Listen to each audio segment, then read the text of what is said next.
Assalamualaikum. Waalaikumsalam.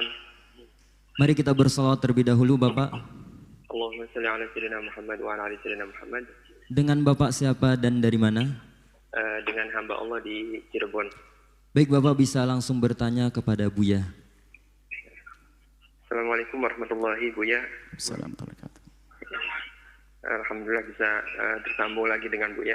Buya izin bertanya. Dari mana ini? Dari Cirebon? Dari Cirebon. Buya izin bertanya, di desa saya itu ada tanah wakaf yang ingin dijual oleh pemiliknya. Pemiliknya masih hidup, dia pengen dijual karena ternyata wakaf yang selama ini diberikan itu kurang bermanfaat gitu Bu ya. Kurang bermanfaat karena sudah ada bangunannya sih, bangunan sekolah gitu, bangunan sedikit kelas-kelas, tapi ternyata sampai 6 tahun, berapa tahun itu tidak banyak santrinya, tidak banyak muridnya gitu, sehingga si yang wakaf itu berniat untuk menjual tanahnya. Nah, kemudian uang penjual itu nanti sebagian dia niatkan untuk pembangunan pondok pesantren, pembangunan musola, pembangunan majelis ilmu gitu Bu ya. Nah, itu hukumnya gimana Bu ya, kalau misalnya tanah yang demikian itu apakah boleh, dan hukumnya menerima sumbangan dari hasil penjualan tanah wakaf itu gimana? Soalnya ada beberapa yang nolak karena ini tanah wakafnya udah diwakafin, nggak boleh kita terima uangnya karena uangnya haram gitu kan, nggak boleh, nanti nggak berkah dan sebagainya. Nah, ini sementara si yang pemilik wakafnya itu memang sudah menjual Bu ya, sekarang udah terjual berapa M gitu, dan tinggal dibayarin dan sebagian sudah terima uangnya. Nah, kita hukumnya menarik wakaf dan menerima, misalnya itu sudah dijual dan menerima uang dari situ tuh boleh nggak gitu Bu ya? Kita soalnya ini agak khawatir juga gitu, barangkali apakah haram, apakah boleh gitu Bu ya. Baik, Masya Allah. Cukup? Bismillah. Ya, cukup kita aja Bu. Masya Allah. Wakaf itu adalah habsu mal, atau menjadikan apa yang selama ini kita miliki menjadi diserahkan kepada Allah di jalan Allah sesuai dengan syarat yang diinginkannya. Misalnya untuk masjid, untuk pondok, untuk apa, atau untuk kuburan. Dan setelah itu tidak bisa dijual. Jumhur ulama mengatakan tidak boleh jual wakaf. Kalau tadi wakafnya untuk pondok, untuk apa dan sebagainya, nggak bisa dibuat. Di sana ada pendapat lemah sekali memperkenankan dijual dengan beberapa catatan. Di antaranya adalah tempat itu tempat yang sudah dijauhi oleh orang, nggak bakal kepakai, jadi semacam hutan, nggak bakal berguna sama sekali. Dan itu pun diketahui dari pihak yang berwajib mengerti bahasanya tempat itu memang tidak akan bakal jadi tempat ramai. Ini di antaranya. Tapi secara umum nggak bisa.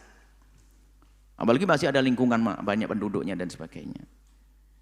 Ini nggak bisa. Tanah wakaf tidak boleh jual. Hati-hati, jangan main jual tanah wakaf. Cuman permasalahannya bagaimana wakaf kok masih bisa dijual? Bukankah wakaf sudah diserahkan?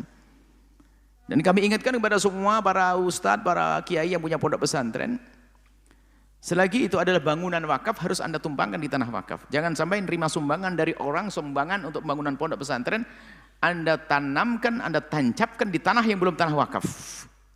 Semoga Anda panjang umur. Giliran Anda meninggal dunia, tanahnya akan diwaris oleh anak-anak Anda. Bangunannya yang itu adalah pemberian dari orang untuk pondok. Ayo, dosa. Maka hendaknya jangan ditancapkan bangunan kecuali tanah wakaf. Jangan ditancapkan pemberian dari orang yang untuk pondok itu kecuali di tanah wakaf. Kalau tidak bertanggung jawab nanti. Ganti dia. Baik. Ini Anda waspada. Kemudian tidak boleh dijual. Kemudian kalau masalah tidak ramai, tidak makmur itu bukan tempatnya yang dipindah. Bisa jadi orang yang perlu diganti. Karena mungkin dia tidak punya kelihayan di dalam mengembangkan tempat tersebut. Bisa saja manajemennya dirubah. Atau kita serahkan kepada orang seperti selama ini kita lihat beberapa tanah sudah wakaf. Dialihkan nadirnya.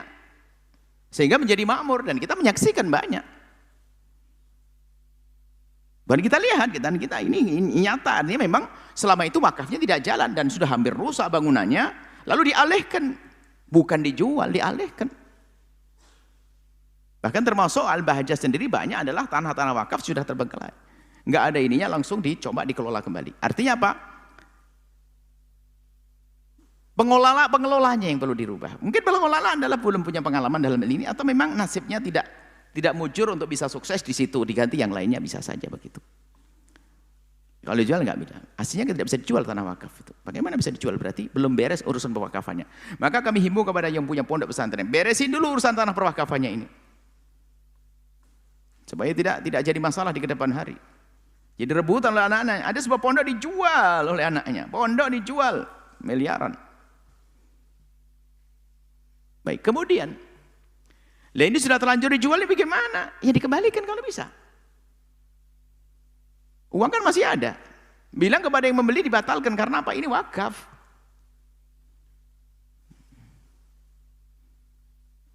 Nggak bisa dia nggak ngerti agama, nggak bisa. Apalagi sudah dibangun sama mereka ini. Ya sudah, ini babnya beda. Sudah terlanjur begitu gimana? Nggak bisa dikembalikan, ya sudah. Duitnya ya diarahkan kepada wakaf yang serupa. Ini babnya darurat, bukan dibikin bancaan lalu dibagi-bagi, enggak. Diarahkan pada yang serupa. Ya sudah, untuk bangunan pondok dan sebagainya. Baru itu akhir. Karena sudah nggak bisa dikembalikan lagi, sudah terlanjur keluar. Tapi kami himbau kepada semuanya jangan main jual wakaf, nggak bisa. Dan hati-hati kalau tidak wakaf tanah, kan ada kejadian di kota kita, kan ada masjid dijual kan? Masjid dijual karena apa? Memang belum diberesi urusan wakafnya ini. Jangan disalahkan yang menjual dong. Yang menjalankan yang ngurusi dulu, gimana kalau sudah diberesi wakafnya. Urusan wakaf itu hati-hati ya. Baik, kalau sudah terlanjur dijual kemudian dialihkan kepada tetap yang serupa, wakaf yang serupa. Kalau untuk penuntut ilmu, kalau untuk masjid dan seterusnya. Nah, syaratul wakif itu harus diperhatikan. Al-muslimun ala syurutihim ya. Kalau syaratnya seperti apa? Syaratul wakif itu kan hukum syari'. Kalau ahli yang mewakafkan menentukan, ya harus itu dituruti seperti hukum dari syariat. Itu insyaallah, semoga Allah mengampuni. Mungkin ini ijtihadnya, dia tidak salah karena dia tidak ngerti hukum. Anda dapat pahala, Anda menjadikan kami menyampaikan semacam ini. Sehingga semua yang punya masalah wakaf, insyaallah setelah ini nggak ada masalah lagi. Adapun uang tersebut ya betul sangat hebat itu ustadz-ustadz yang nggak menerima itu. Karena takut itu nggak benar, betul. Nah, sekarang ada sebagian sudah gelap mata, penting jadi duit sini. Waduh, untuk pondok, wah ini nggak benar. Datanya dia bertemu dengan orang-orang baik, Anda pun menyampaikan tentang orang-orang baik. Insya Allah semoga baik semuanya, dan semoga Allah mengampuni semuanya. Dan semoga Allah menjadikan pertanyaan Anda serta jawaban ini bermanfaat untuk pelajaran buat yang lainnya. Wallahu a'lam bishawab. Setelah Anda menyaksikan video ini, jangan lupa berselawat kepada baginda Nabi Muhammad sallallahu alaihi wa alihi wa sahbihi wasallam.